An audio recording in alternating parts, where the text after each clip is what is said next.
নবী প্রথম জান্নাত দরজা টোকা দিব। আমি সেই নবী যে নবী কিয়ামতের মাঠে সমস্ত আম্বিয়া কেরাম যখন নাফসি নাফসি বলবে, আমার কি হবে, আমার কি হবে। আদম সফিউল্লাহ বলবে, নাফসি নাফসি, না জানি গন্ধমের জন্য আল্লাহ আজকে আমাকে ধরে ফেলার অনেক বড় কঠিন অবস্থার মধ্যে রয়েছে। ওয়াহিদুল কাহার, মেঘ বড় করা। আমাদের ছোটবেলা যখন দেখতাম বাবা বেশি রাগ হয়ে গেছে, বড় ভাইরে পিটাইতেছে, আমি কোনো অন্যায় সেদিন করি নাই, কিন্তু মনে হইতেছে আজকে আমারও ধরবো, আমারও আগের অপরাধ আছে। এমন হয় না যে আগে যে অন্যায় করছি না জানি আজকে আমারও করে, এবং বাবা দৌড়েও ফেলে, সামনে পেলে ধরাই তুই ওইটা করেছিস কেন। শুরু হইলো মাইক, অন্যায় করলেও মাইক, না করলেও মাইক। ঠিক আদম আলাইহিস সালাম থরথর করে কাঁপছে। কেন থরথর করে জন্য কাঁপছে? কারণ সে গন্ধম খেয়েছিল। ইব্রাহিম আলাইহিস সালাম থরথর করে কেঁপেছে কারণ সে ঘুরিয়ে ফিরে একটু একমত করে মিথ্যা কথা বলেছিল। মুসা নবী থরথর করে কাঁপবে কারণ সে ঘুষা মেরে মানুষ মেরে ফেলেছিল।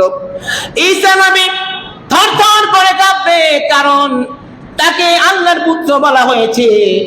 আর আমার নবী এমন নবী গো, এমন নবী, আল্লাহ বলে ইন্নাকা লাআলা খুলুকিন আযীম, আপনাকে মহান চরিত্র আমি আল্লাহ দান করেছি।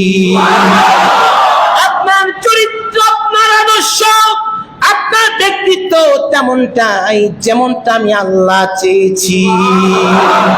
রাসূল বানা হামিলু লিওয়াইল হামদি ইয়াউমাল কিয়ামা, কিয়ামতের মাঠে আমি আল্লাহর নবী আল্লাহর প্রশংসার ঝান্ডা তুলে ধরবো। আমি কিয়ামতের মাঠে প্রশংসার ঝান্ডা তুলে ধরবো। তামাম উম্মতেরা দৌড়ে আসবে, আমার নবীর ঝান্ডা দেখা যায়, ওই তো আমার নবী, আমার নবীর ঝান্ডা দেখা যায়। নবীর কাছে যাইতে হবে। উম্মতরা দৌড়ে দৌড়ে নবীর কাছে চলে আসবে। এখানে শেষ নয়, এখানে শেষ নয়। হাদিস বলে জগতের মানুষেরা শোনো রে, শুধু নবীর উম্মতেরা নয়, অন্যান্য নবীরা তাদের উম্মতকে ছেড়ে মুক্তির জন্য আমার নবীর ঝান্ডা নিচে চলে আসবে।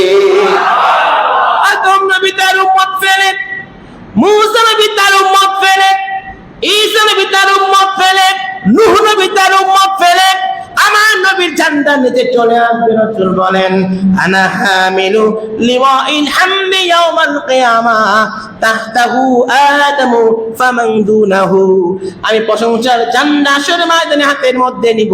এটা নিচে আদম থেকে ঈসা নবী পর্যন্ত সমস্ত নবীরা আশ্রয় গ্রহণ করবে। সেই নবীর আগমনে আমরা খুশি না বেজার? এই খুশি যে ঈদ, খুশির আরবি হচ্ছে ঈদ। এখন মিলাদুন নবী অনেকে মানে, ঈদটা মানে না। কেন? ওরা খুশি হয় নাই। যারা খুশি হয় নাই এরা ঈদ মানবে না। ঈদ মানে খুশি, আর আমরা খুশি না বেজার? আমরা সবচেয়ে বেশি খুশি। এর জন্য আমরা বলি যে সকল ঈদের সেরা ঈদ ঈদ।